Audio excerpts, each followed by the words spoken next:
My father signed my death warrant at 11:18 p.m. on a Tuesday. Not because I was dying, because I was expensive. I wasn't supposed to hear it. Behind the veil of a coma, trapped in my own broken body, the words shouldn't have reached me. But the human spirit has a way of leaning toward the truth when it's cold enough to shiver. And what I heard that night was colder than any morgue. He stood in the hallway outside my ICU room, talking to the doctor. Not about my chances, not about my pain, about numbers. His voice had that same flat, tired tone he used when canceling cable subscriptions or telling telemarketers to take us off the list. Transactional. Final. "Let her go," he said. "We won't pay for the surgery." Then came the part that would haunt me forever. She's been a financial drain her whole life. My own father, the man who was supposed to protect me, standing 10 feet from my hospital bed, signing a do not resuscitate order like he was returning a defective product. While machines breathed for me, while my heart struggled to keep beating, while I fought, somewhere in the darkness, to come back. He didn't know I could hear him. He didn't know that even in a coma, some part of me was still listening, still recording every word. He thought he was burying his bad investment. What he didn't know was that he was about to pay a debt he never saw coming. Now, you have to understand, I wasn't always a drain, at least not in my own mind. My name is Wendy Thomas. I'm 29 years old, and I've spent the better part of my adult life as a registered nurse. While my father was busy counting pennies and recording my debts in his ledger of grievances, there was one person who never looked at me and saw a dollar sign. That was my grandmother, Lillian Price. She lived in a little brick house on Elm Street over in Norristown, the kind of place that always smelled like dried lavender and toasted bread. It was a small house, just 2 bedrooms and a bathroom that hummed when you turned the water on, but to me, it was the only place in the world where the air didn't feel heavy with expectation. I started visiting her every Saturday once I finished nursing school. I was drowning in student loans back then, loans my father refused to co-sign because he said he'd already contributed enough to my education when I was 4 years old. I'd drive 40 minutes each way in my beat-up sedan, bring her a bag of groceries, and check her blood pressure. But mostly, we just sat. We'd sit on that old porch swing that creaked like a rhythmic heartbeat, watching the neighbors mow their lawns and the clouds roll toward the horizon. Lillian was a tiny thing, but she had a spine made of Pennsylvania steel. She'd raise her teacup, her hands shaking just a tremor, and she'd look at me with eyes that saw right through the "I'm fine" smile I wore for the rest of the world. She knew how Gerald treated me. She'd been watching him since the day my mother brought him home, and she knew the greed that lived in the hollow parts of his soul. "Wendy," she'd say, her voice as soft as a quilt, but just as warm, "you never believe that a life can be measured in a ledger. You aren't a bill to be settled, sweetheart. You're a legacy." She'd talk about the garden, about how the toughest perennials have to survive the hardest frosts to bloom the brightest. But near the end, her talk turned to things I didn't quite understand. She'd lean in close, the scent of her rosewater perfume filling the space between us, and she'd whisper, "I've taken care of things for you, Wendy. When the time comes, a man named Kessler will find you. You just remember that name. Kessler." I'd just smile and pat her hand, thinking she was getting a bit confused in her old age. I figured Kessler was some old friend from the church or maybe a neighbor she'd forgotten had moved away years ago. I didn't realize that while I was busy trying to survive my father's coldness, Lillian was busy building a fortress around my future. She knew Gerald would come circling like a vulture the moment she was gone. She knew he'd look at her little brick house and see a payday instead of a home. My father hated those Saturday visits. He'd tell me I was wasting gas money, that Lillian didn't even know what day of the week it was. But she knew. Oh, she knew everything. She was the only one who remembered my birthday with a card that had a crisp $20 bill and a note saying, "Buy yourself something beautiful."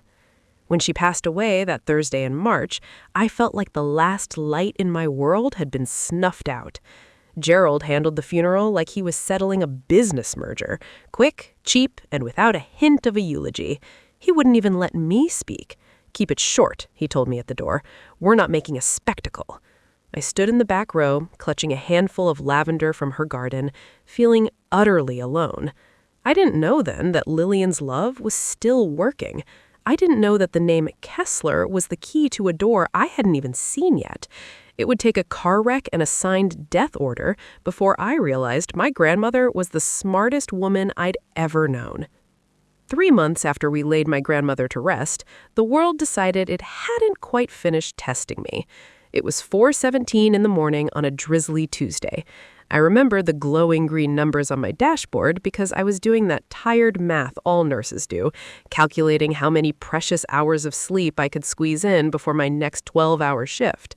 I was coming off an overnight at St. Catherine's, my scrubs smelling of antiseptic and cafeteria coffee, just wanting to feel my own pillow under my head. I never made it home. On Route 202, just as the rain started to turn into a steady gray curtain, a pickup truck ran a red light doing 50. It hit my driver's side so hard, the frame of my car folded in like a piece of tinfoil. I don't remember the sound of the metal screaming or the glass shattering into 1,000 diamonds. They tell me I was conscious for about 90 seconds, just long enough to whisper my name to a paramedic who looked like he'd seen too much for one morning. And then the lights went out. When I finally started to drift back, I wasn't in my bed at home. I was in a place I knew too well, yet didn't recognize at all. Have you ever noticed the light in a hospital room? It's a blue-white kind of cold, flat, and clinical, with no room for shadows or secrets. I was tangled in a web of plastic tubes, a ventilator huffing air into my lungs with a rhythmic mechanical click that sounded like an old clock ticking toward midnight. My ribs felt like they'd been rearranged by a giant's hand, and my head? It throbbed with a dull, heavy beat that made even blinking feel like a chore. But the real cold didn't come from the air conditioning or the thin hospital gown. It came at 10:47 that night when my father, Gerald, walked through those 2 doors. Now, you'd think a father seeing his youngest daughter broken and hooked up to machines would rush to her side. You'd think he'd grab her hand and whisper a prayer, or maybe just cry a little for the girl he almost lost. But Gerald Thomas didn't go to my bedside. He didn't ask the nurse if I was in pain, or if I'd opened my eyes, or if the doctors thought I'd ever walk again. No, he walked straight past my room, his shoes squeaking on the linoleum, and went directly to the billing department. I know this because of Nurse Pat. Pat's a dear friend of mine, a woman with a voice like gravel and a heart of pure gold, who'd been on that floor for nearly 30 years. She was standing at the station when he came back out, looking for my surgeon, Dr. Hale. Pat told me later that she'd never seen anything like it. Gerald didn't ask my vitals or the swelling on my brain. He looked that surgeon right in the eye and asked one thing. "What's the estimate for the second surgery?" When Dr. Hale gave him the numbers, the kind of numbers that make your breath hitch, my father didn't blink. He didn't think about his daughter's life. He thought about his own bank account. He looked at the paperwork like he was reviewing a bad contract and said those words that still echo in the quiet parts of my mind. "Let her go. We won't pay for it." He wasn't there to be my father. He was there to close out an account he'd decided was no longer worth the overhead. He signed that DNR order with a steady hand, while I lay just a few feet away, fighting for every single breath. Now, you have to understand that silence after Gerald walked away from the desk was heavy. Pat told me that for a moment, the whole unit seemed to go still, like even the heart monitors were holding their breath. She stood there, her knuckles turning white against the laminate of the nurse's station, watching my own father's back as he headed for the elevator. He didn't look back. He didn't pause at my door to see if the light was still on. He just left, satisfied that he'd finally balanced the books on his problem child. Pat said she wanted to scream. She wanted to chase him down and tell him exactly what kind of man signs a paper to stop her daughter's heart from beating just to save a few dollars. But Pat's been around long enough to know that screaming doesn't save lives. Action does. She looked at that DNR order, the ink just fresh where Gerald had scrawled his name, and she felt a fire light up in her chest. She knew me, she knew I was a fighter, and she knew I wasn't ready to go. She went straight to my employee file. You see, being a nurse at the same hospital where you're a patient is a strange sort of grace. Every one of us has to fill out an emergency packet during onboarding. It's just standard procedure. Most folks just scribble down a name and forget it. But I'd been careful. I'd spent my whole life watching my father look for loopholes, so I'd made sure mine was ironclad. Deep in that folder, tucked behind my insurance card and my allergy list, Pat found what she was looking for: my healthcare proxy. I hadn't named my father. I hadn't even named my sister, Meredith. I had named Deborah Owens, my best friend from nursing school. Deborah was the kind of woman who'd walk through fire for you and complain about the heat later. We'd sat through late-night study sessions and difficult shifts together for me to know she was the only one I trusted with my life. Pat didn't waste a second. She called Deborah at 11:14 p.m. She told her everything: the accident, the coma, the surgery I needed, who had just signed a death warrant. Deborah didn't cry, and she didn't hesitate. She just said, "I'm leaving now." She drove 90 minutes through that pouring rain, her knuckles probably as white as Pat's were. When she walked into St. Catherine's at nearly 1 in the morning, she wasn't just my friend, she was my guardian. She walked up to that desk with her driver's license in one hand and a copy of the proxy form in the other. Her hands were shaking, sure, but her voice was as steady as a rock when she told them she was revoking that DNR. Within the hour, Dr. Hale was scrubbing back in, while Gerald was tucked in his warm bed at home, dreaming of the money he was going to save. Deborah was sitting in a hard plastic chair in the waiting room, praying me back to the land of the living. Pat did one more thing before her shift ended. She filed an internal incident report, documenting every cold, cruel word Gerald had said. She made sure there was a paper trail that led straight back to the truth. My father thought he'd ended my story that night, but he'd only just started the countdown to his own undoing. He didn't know that while he was trying to bury me, my friends were busy digging me out. Waking up wasn't like the movies, honey. There were no dramatic gasps or fluttering eyelids. It was more like trying to swim through cold, thick honey. I opened my eyes on a Tuesday, exactly 3 weeks after the rain had washed my car off the road. The first thing I saw wasn't a loved one's face. It was that flat, blue-white hospital light I told you about. My throat felt like I'd swallowed a handful of gravel. The breathing tube had been removed, but the ghost of it still lingered in my chest. I looked to my side, and there was Pat. She didn't say a word at first. She just pulled her chair close, took my hand in hers, and gave it a squeeze that told me I was back. "You're safe, Wendy," she whispered. And for a second, I believed her. I really did. I thought the nightmare was over. But while I was lying there in that deep, dark sleep, fighting just to keep my lungs moving, my father had been busier than a termite in a woodpile. You see, Gerald didn't just want me gone to save on the medical bills. He had a much bigger prize in mind. He knew about Grandma Lillian's house in Norristown, that beautiful little brick sanctuary on Elm Street. He assumed that with Lillian gone and me on my way out, as he put it, that house was ripe for the taking. He didn't know Lillian had already deeded it to me.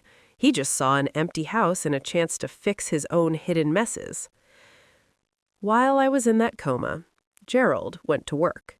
He didn't spend his mornings at my bedside. He spent them at a notary's office with a man named Carl, an old friend who didn't ask too many questions. He brought a power of attorney document with him. It had my name on it, and it had a signature that looked just like mine. He'd traced it, honey. He'd taken old medical consent forms from when I was 18 and traced my handwriting until he had a perfect lie on paper. With that forged document, he walked right into the county recorder's office and transferred Lillian's house into his own name. But he didn't stop there. He wasn't just looking for a roof over his head. He was looking for cash. Within 6 days of stealing my home, he'd taken out a mortgage against it. $280,000 in cold, hard cash. He didn't use that money to pay the doctors. He didn't put it in a trust for my recovery. He used it to pay off gambling debts that none of us, not my mother, not the church, not the neighbors, even knew existed. He thought he'd pulled off the perfect crime. He thought he was burying his daughter and his debts in the same hole. When I finally got my voice back, it was a thin, raspy thing, like wind blowing through dry corn husks. I asked Pat where my father was. She didn't lie to me. She told me about the night he signed the DNR, and she told me about the strange way he'd been talking about handling the estate while I was still unconscious. I felt a coldness settle in my bones that had nothing to do with the hospital air. My own father had used my near death as a window of opportunity to rob me blind. He thought I'd never wake up to see the empty space where my future used to be. But he forgot one thing about those perennials Grandma Lillian used to talk about. The ones that survive the hardest frosts are the ones you can't kill. And I was just starting to bloom. Once I had my strength back, even just a little bit, I reached for my phone with a hand that felt like it belonged to someone else. I scrolled past the missed calls from my father, dozens of them, likely checking to see if I was still breathing or just pretending to be, and I found that name I'd tucked away in my heart months ago. Kessler. It was a name that sounded like a riddle when Grandma Lillian said it, but now it felt like a lifeline. When the man answered, his voice wasn't what I expected. It was calm, steady, and had the resonance of a grandfather who'd seen every storm but knew the sun would eventually come out. "Miss Thomas," he said, and I could hear the relief in his tone. "I've been trying to reach you for 4 long months." He explained that Lillian had come to see him in secret nearly 2 years before she passed. She didn't go to the family lawyer, the one who'd shared Sunday dinners with my father. No, she went to Mr. Kessler, a man who dealt in truth and iron-clad legacies. He told me something that made the room spin. Lillian hadn't just left me her house. She'd set up a trust, a safety net that my father couldn't touch, containing every penny she'd managed to save away from his prying eyes. But the house, that was the big one. Kessler confirmed that the deed was in my name since the day she died. When I told him what my father had done, the forged signature, the mortgage, the stolen equity, the line went silent for a long, heavy moment. "He's built a house of cards on top of your inheritance, Wendy," he said, his voice turning to steel. "And it's time we let the wind blow." But before we hung up, he mentioned one more thing, a letter. Lillian had left it in his vault, with strict instructions that it only be opened when I was ready. He brought it to the hospital the next morning. It was a simple manila envelope, but it felt as heavy as a lead weight in my lap. I broke the seal, and there was her handwriting, elegant, looping, and smelling faintly of that lavender she loved so much. "Wendy," it began, "if you are reading this, then your father has done exactly what I feared he would." She wrote about how she'd watched Gerald pull the wings off butterflies when he was just a boy, not out of malice, but out of a cold need to see how things worked when they were broken. She warned me that he would try to make me feel like I was the one who owed him, when in reality, he was the one who had spent his life in debt to his own greed. "You are the bloom, sweetheart," she wrote. "He is the frost. Do not let him freeze your heart just because he's forgotten how to use his own." I sat there in that hospital bed, the tears finally spilling over and soaking into the paper. All those years, I thought I was alone in seeing my father's true face. I thought I was the only one who felt the chill when he walked in a room. But Lillian had seen it too. She'd seen it, and she'd spent her final days making sure I'd have the tools to fight back. That letter wasn't just a warning, it was a permission slip. It gave me the right to stop being the victim of his ledger and start being the owner of my own life. I looked at Mr. Kessler, wiped my face, and told him, "Let's get to work." My father had spent 20 years telling me what I cost him. It was time he found out exactly what I owed him. While I was tucked away in my recovery, gathering my strength like a storm cloud on a summer afternoon, my father was busy polishing his mask. You see, in our town, Gerald Thomas wasn't the man who signed death warrants or forged deeds. No, He was the pillar of Grace Community Church. He was the deacon who arrived early to set out the hymnals, the man who'd fix your furnace in a blizzard and refuse to take a dime, the only one Pastor David held up as a shining example of faith and sacrifice.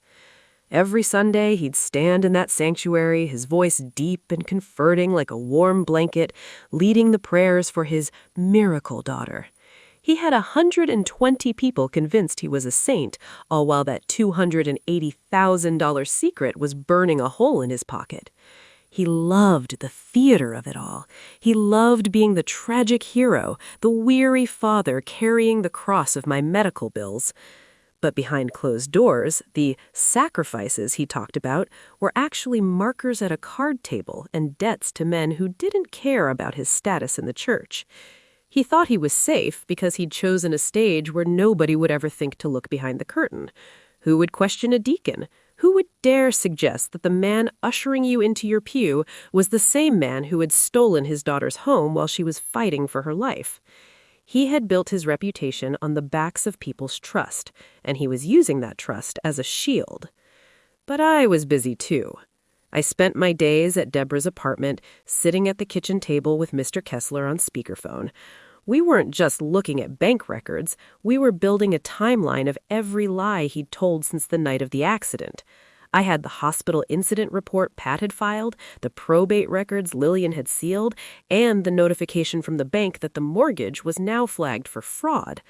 I was sore, and my ribs still protested every time I took a deep breath, but my mind was clearer than it had ever been. I knew a private confrontation wouldn't work. If I confronted him at home, he'd just twist the words, call me confused from the medication, and slip away like smoke. No, if Gerald Thomas wanted a stage, I was going to give him one he'd never forget. I decided the final confrontation. I chose that Sunday because it's the day the whole congregation gathers in the fellowship hall. It's the day people share blessings, and I knew my father wouldn't be able to resist getting up to that microphone to tell everyone how God had brought his daughter home. I spent the night before looking at myself in the mirror. The bruises on my face had faded to a faint green, and my eyes looked older, steadier. I wasn't going there for an apology. I was going there for an eviction. I tucked the manila folder into my bag, the one containing the truth in black and white, and I felt Grandma Lillian's strength rising up in me. The stage was set, the audience was waiting, and for the first time in 29 years, I wasn't afraid of the man in the mask. I was ready to let the truth do the talking. The fellowship hall was a sea of floral dresses, the smell of baked ziti, and the low hum of 100 voices. My father stood at the front, right by that old silver microphone that always buzzed a little. He looked every bit the grieving yet grateful patriarch, his hands folded over his chest like he was guarding a holy secret. When he saw me walk in, his eyes lit up. Not with love, mind you, but with the thrill of a performer who just saw his lead actress hit her mark. He gestured for me to come forward, his smile wide and practiced, as he told the room how the Lord had seen fit to return his child to him. I prayed every single night, he said into that mic, his voice cracking just enough to make the ladies in the front row reach for their tissues. I never left her side. Family is everything, isn't it? He looked at me then, expecting me to take his hand, to play my part in his little play. But as I reached for that microphone, I felt the weight of the hospital records in my bag and the memory of that cold blue-white light. I didn't take his hand. I took the mic. "Thank you all for your prayers," I said, and my voice didn't shake. Not even a little. I'm truly grateful to be standing here, but I need to correct something my father just said. You see, he didn't pray by my bedside. He was at the hospital exactly once, the night of the accident, and he didn't come to check on my vitals. He went to the billing department first. A hush fell over that room so fast you could hear the hum of the refrigerator in the kitchen. I looked at Gerald. His smile didn't drop. It just froze, like a mask made of cheap wax. He asked the surgeon how much the procedure would cost, and when he heard the number, he told the doctor, "Let her go. We won't pay for the surgery. She's been a financial drain her whole life." Then he signed a "do not resuscitate" order. Someone in the back dropped a fork, and it sounded like a gunshot on the linoleum. I didn't stop. I told them about the healthcare proxy he tried to ignore. I told them how I was only alive because a friend drove through the rain to save me, while my father was at home, likely dreaming of the house he was about to steal. And then I pointed to the door where Mr. Kessler was standing, holding the probate records like a shield.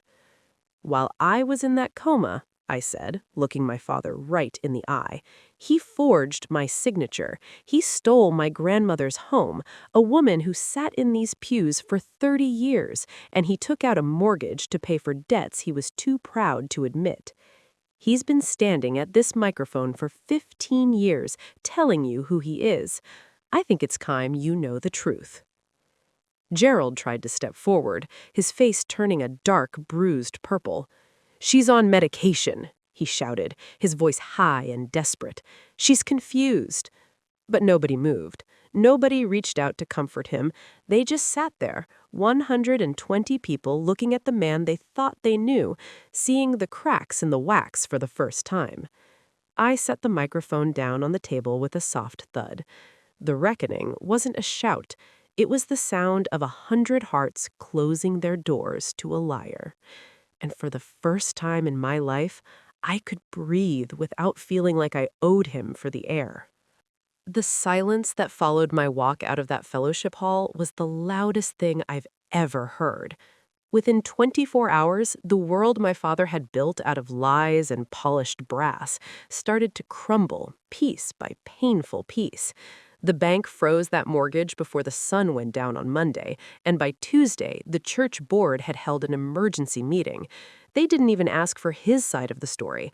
The hospital records and Mr. Kessler's filings spoke a language that Gerald couldn't twist. He was stripped of his deaconship and asked to leave the congregation he had spent 15 years manipulating. But the hardest part wasn't watching my father lose his status. It was the phone call that came 3 days later from my sister, Meredith. She was crying. Not the kind of quiet, dignified crying she practiced for public view, but the messy, ragged sobbing of someone who had run out of places to hide. I sat on Deborah's couch, a heating pad against my aching ribs, and listened to the static on the line for a long time before she found her voice. "Wendy," she whispered. "I knew." Those 2 words felt heavier than the truck that hit me. She confessed that she was in the waiting room that night. She had seen our father walk toward the doctor, and she had heard him say he was letting me go. She told me she stayed quiet because he'd promised her $85,000 from the estate if she just looked the other way while I faded out. He bought her silence with the equity of a house that didn't belong to him, and she took the deal. "I was scared of him," she sobbed. "I've always been scared of him. He made it sound like it was the only way the family would survive." I looked out the window at the rain, thinking about all the years I'd protected her, all the times I'd taken the brunt of Gerald's temper so she could have the perfect life he wanted for her. I realized then that my father hadn't just robbed me of a house, he'd robbed Meredith of her soul.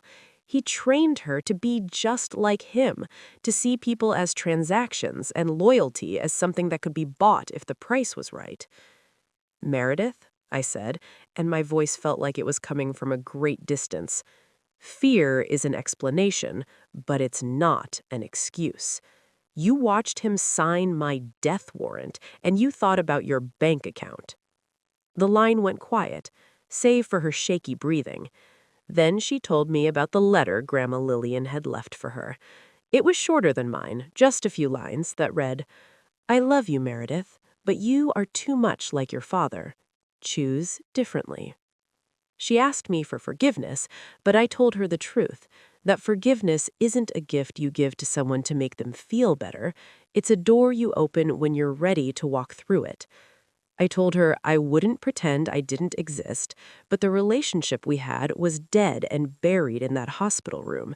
If she wanted to build something new, she'd have to do it without our father's money and without his lies. She'd have to choose differently, just like Lillian said. I hung up the phone and realized that the fallout wasn't just about money or houses. It was about the end of a legacy of silence. The debt was finally settled, but the cost was the only family I had left. On a crisp Saturday in late October, I drove back to Norristown. I pulled up to that little brick house on Elm Street, the one with the porch swing that still creaked in the autumn wind like an old friend clearing its throat. I stood there for a long moment, my hand resting on the iron gate, just breathing in the air. For the first time in my life, I wasn't a guest, and I wasn't a financial drain. I was home. When I turned the key in the lock, my key in my door, the first thing that greeted me was the scent of lavender. It was tucked into the curtains and hidden in the drawers, the lingering heartbeat of a woman who had planned for my survival long before I knew I was in danger. I sat down in Lillian's old rocking chair and let the silence wrap around me. It wasn't the cold, heavy silence of a hospital room, but the quiet, peaceful kind that comes when a storm finally blows itself out. My father, Gerald, didn't go to prison, but he lost everything that mattered to him. He had to sell his own house to cover the restitution for that forged mortgage, and the rest of the debt will follow him like a shadow for the rest of his days. He moved in with a relative a few towns over, a man stripped of his title, his reputation, and his power. Sometimes people ask me if I hate him. I tell them that hating him would mean I'm still carrying his weight on my shoulders. I don't hate him. I've just finally stopped paying for his mistakes. You see, I used to think being a good daughter meant absorbing every blow and every insult with a smile. I thought love was a debt you could never quite pay off. But Grandma Lillian taught me that the only real debt we have is to the truth. Setting a boundary isn't an act of revenge, honey. It's an act of survival. It's looking at someone you love and saying, I will not let you destroy me just to keep yourself comfortable. I still go to church, though it's a different one now. It's a smaller place with friendlier coffee and people who don't care about sacrifices that come with a price tag. And I sit in the front row, not because I need people to see me, but because I'm done hiding in the back, waiting for permission to exist. If you're listening to my story today and you feel that familiar weight in your chest, that feeling that you owe your peace or your life to someone who has only ever hurt you, I want you to hear me clearly. You don't. You don't owe anyone your health, you don't owe anyone your home, and you certainly don't owe anyone your future. You are the legacy, not the bill. Thank you for sitting with me on this porch today. If Wendy's journey touched your heart, or if it reminded you of a boundary you've had to set in your own life, I'd love for you to tell me about it in the comments. We find our strength in each other's stories, after all. And if you want to hear more tales of resilience and the quiet wisdom of those who came before us, hit that subscribe button for American Granny Stories. There's always a seat on the swing for you. Until next time, take care of your fart. It's the only one you've got.